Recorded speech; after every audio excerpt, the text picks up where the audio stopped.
upelelezi wa utekaji wa Mo Dewji unaendelea, na nilionyesha gari ambalo tunahisi kwamba ndio limehusika kumbeba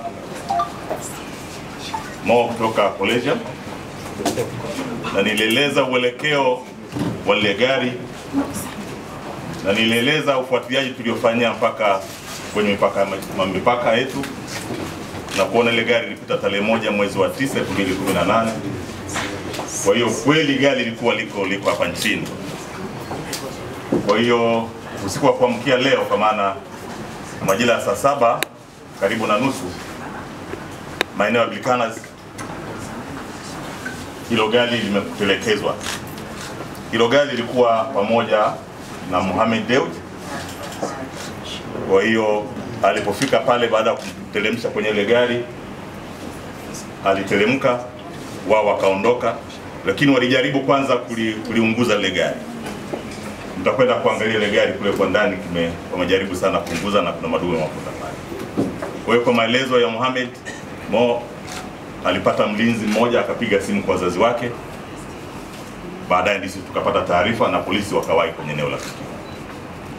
Kwa hiyo kwenye eneo la tukio usiku ule waliamua kusil ili mtu asiingie, ulinzi mkali ulikuwa pale, kwa maana tusubiri mpaka leo asubuhi tuweze kufanya upekuzi. Kwa ndugu waandishi wa habari, upekuzi umefanyika asubuhi chini ya timu yetu ambayo inahusika na mambo ya kukagua matukio. Kwenye hiyo gari tumebaini kwamba gari ni lile ambalo namba zile nilikuwa nimezitaja, na ukiangalia hata kwenye vioo ni namba zile ambazo nilikuwa nimezitaja. Kwa hiyo gari ni lile, halina mashaka. Lakini ndani ya hiyo gari tumekuta silaha 4. Silaha hizo tuna AK-47 moja ambayo ina risasi 19. Lakini kuna pistol 3 ambazo jumla zina risasi 16. Kwa ndani ya ile gari tumekuta silaha 4, risasi 19 za AK-47 na risasi 16 za pistol. Nitaonyesha baadaye. Kwa hiyo kimsingi Mo alivyohojiwa, anasema wale watu baada ya kumteka walikuwa na wasiwasi sana, na walichokuwa wanaomba kwake, wanaomba fedha. Na yeye akachukua simu ya babake, akawapa namba ya babake kwamba namba hii mkimpigia baba mtazungumza naye. Lakini wale watu walichukua namba, wakawa wana wasiwasi, hawakutaka kuwasiliana na baba yake. Na lugha walikuwa wanazungumza ni Kiingereza na Kiswahili kidogo cha kubahatisha. Kwa hiyo kimsingi upelelezi uko vizuri, na niwashukuru sana wananchi wana Dar es Salaam ambao wameendelea kutupa taarifa kuhakikisha kwamba tunawapata wahusika. Niwaombe sana waendelee waendelee kutupa taarifa, kwa sababu ndio mchezo unaanza sasa. Kama nilivyosema, tunataka kuonyesha Tanzania sio mahala ambapo salama kwa mtu yote anayetaka kuja kufanya uhalifu. Sasa nafikiri baada ya ile tangazo nilotoa na ile picha ilivyoonekana, basi wakawa na wasiwasi kabisa kwamba wangekamata, na kweli wangekamata, kwa sababu kama nilivyosema hawakuwa na namna. Mmiliki wa gari tayari tunajua, dereva tayari tunajua, ilibakia tu sasa kutrace, kujua hiyo gari iko wapi. Lakini ndugu waandishi wa habari, kuna mambo ambayo nataka niyaeleze. Kuna kikundi cha watu ambao jeshi la polisi au vyombo vya ulinzi na usalama na unyeti wake wakipeleleza jambo lolote, wao wanaingilia. Tena wanaingilia sana, na wanaingilia kwa kufundisha majeshi yale yafanyaje kazi, na hasa jeshi la polisi. Inanitia mashaka sana.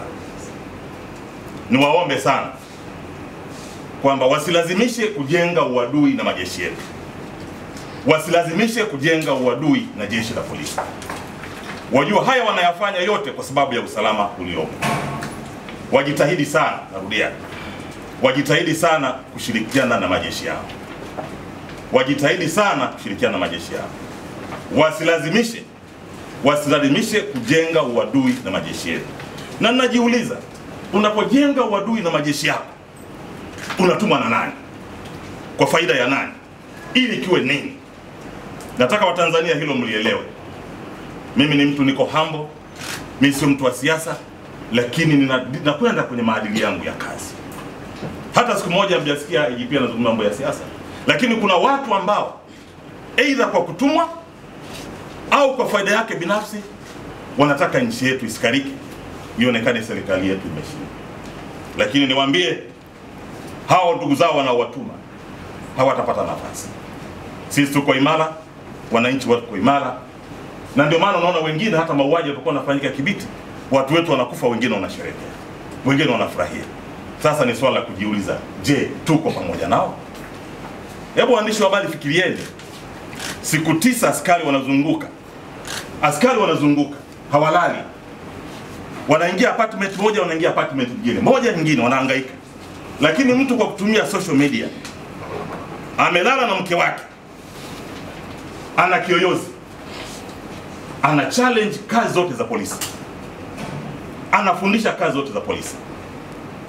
Mimi nasema ukiamua kujenga uadui na majeshi yetu, nikwambie utakuwa salama, kwa sababu tutajua kuna mtu anakutuma. Wewe hauna thamani kuliko nchi yetu ya Tanzania, na wao wajue wanaweza kuyasema hayo kwa sababu babu zetu walilinda usalama wa nchi hii, na ndio maana tupo na usalama wetu. Kwa hiyo watu wachache wasije wakatumiwa na watu wengine wa nje wafikiri kwamba wanaweza kuondoa usalama wetu na nchi yetu isitawalike. Lakini baada ya kusema hayo, niwashukuru sana waandishi wa habari, mmekuwa na ushirikiano mkubwa. Kama nilivyosema, nchi yetu iko shwari na itaendelea kuwa shwari, na hawa nafikiri nilivyosema kwamba nitawagonga kwa mujibu wa sheria. Lakini bado mimi nasema unapomchokoza, unapoanza mbio, twende tufike mwisho, au sio? Twende tufike mwisho.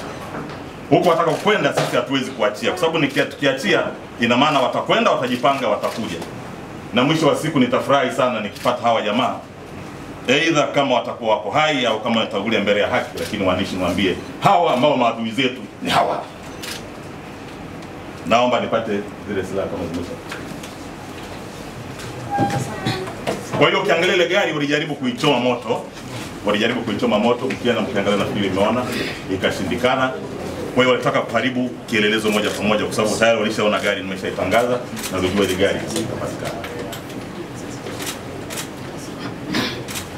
Kwa hiyo kikubwa nafikiri msubiri silaha nizionyeshe, lakini kama nilivyosema naomba ushirikiano, tuendelee kupata taarifa za hawa ili tuweze kuwakamata. Silaha ziko mbali sana.